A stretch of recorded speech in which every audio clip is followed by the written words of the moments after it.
Okay, the decisive game 3 of the match. Let's pick the same opening here. Okay, my opponent tries more of a peaceful e6. So this has kind of started to be fashionable, especially on like kind of like the positional level. Just get the bishop out to f4 first, and then center-wise without as much of an ambition, obviously. So you wouldn't play c4 here because this will give black too much momentum with bishop b4 and all that. Knight e4. So here we just play, just get the knight out. Let's see if my opponent starts with c5, which is a natural thing for black to do. Bishop d6. So the standard response, I can go about this in two different ways. I can just leave it as it is. I could take, but I don't think taking is such a great idea. I can just develop my bishop over to d3. I think that's what I'm going to do. I played a similar game against a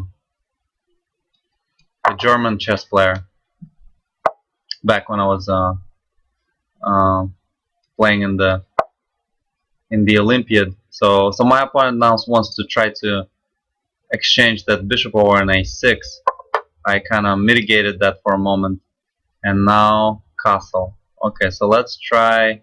I could try b4. Looks kind of interesting. I think that's what I'm gonna do. I just want to shut down the opportunity of him playing bishop a6. So he wants to try to trade that light square bishops, which if he did, black is almost better because I'm the one who has the messed up structure.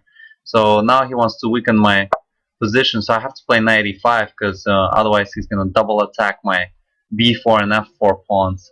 I really don't want to spend time playing b5 quite yet unless he plays a5.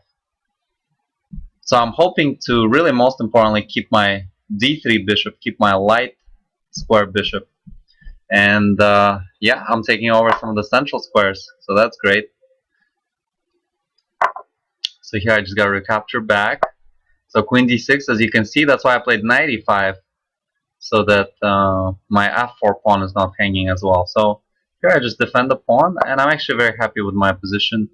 If he ever plays bishop a6, I can shut it down with b5.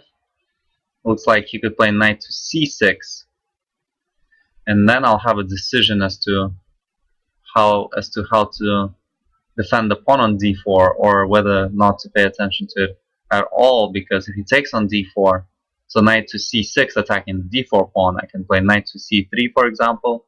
He takes on d4, I can take on h7, and then recapture the pawn on d4, the knight on d4 with my queen. Okay, so knight e4, he wants to play f6 is what it looks like. So what I'm going to do is I'm going to play f3 and kick him out.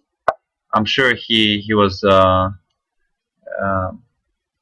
could have played g3 as well, but I don't want to really have his knight over on e4. So I think on his part it's just a waste of time what he did. So I'm just going to go and develop the knight, try to attack his queen. So yeah, certainly f3 is a weakness, so certainly respect that idea, but I don't know if it was necessarily the best timing for that. Okay, so now I don't know if I have any kind of brilliant opportunities. I think that's what I'm going to try to do. Let's try to play brilliant here. So queen c2 to start us off. Attack that h7. So it seems like he's playing a little too idealistic here. He's trying to play positional ideas, but then I have something that's going on a little bit quicker to discourage him from executing those ideas. Okay, so now I'm considering of breaking through on the king side. So I can attack his queen. I could even win a pawn right now. I'm actually kind of tempted to try to make that work. I can take the pawn on d5. Because his bishop on c8 is hanging. I can play knight e4 as well.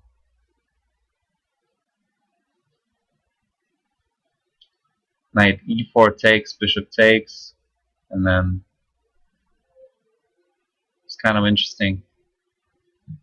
I don't know if that's decisive enough. He has too many tricks. I think I want to play a little bit more simple here. So let me start with attacking his queen.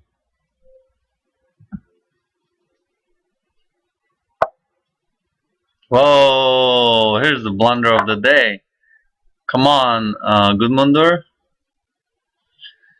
So looks like this will decide our match here today. Unfortunately so. Gudmundur just blundered his bishop and looks like he's not going to get much for that. So I think it would be cool to stick around and maybe see some of the analysis here. Well, let's see if I spoke too soon. So, okay, he's attacking my knight. So if I pull my knight back to c3, my queen is going to get trapped.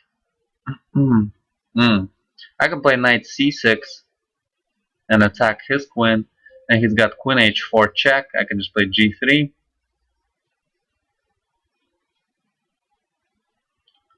Let's see, certainly an interesting situation. Knight to c3, he's going to play knight d6, and that's going to catch my queen. Knight d5, can give back a piece then. Knight c6. Let me try that for a moment. Kind of tempted to see if that's going to work. Let's try this. See if this is going to work.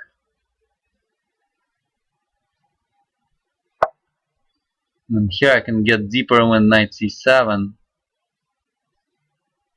Queen b7 is interesting too. I can play knight c3.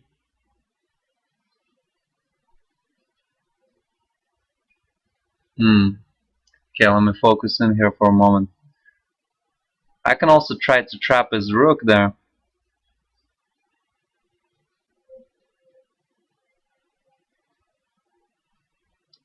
Let's play something, right?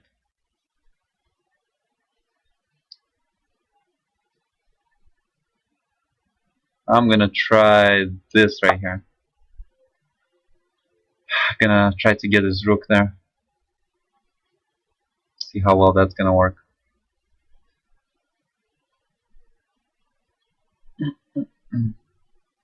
So I have 23 seconds left because I was talking to you guys here.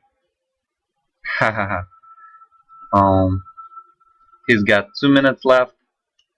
Let's see if I can convert. And this is what? This is 5 minutes, no increment. So I guess I'm dead here in this game. Oh man.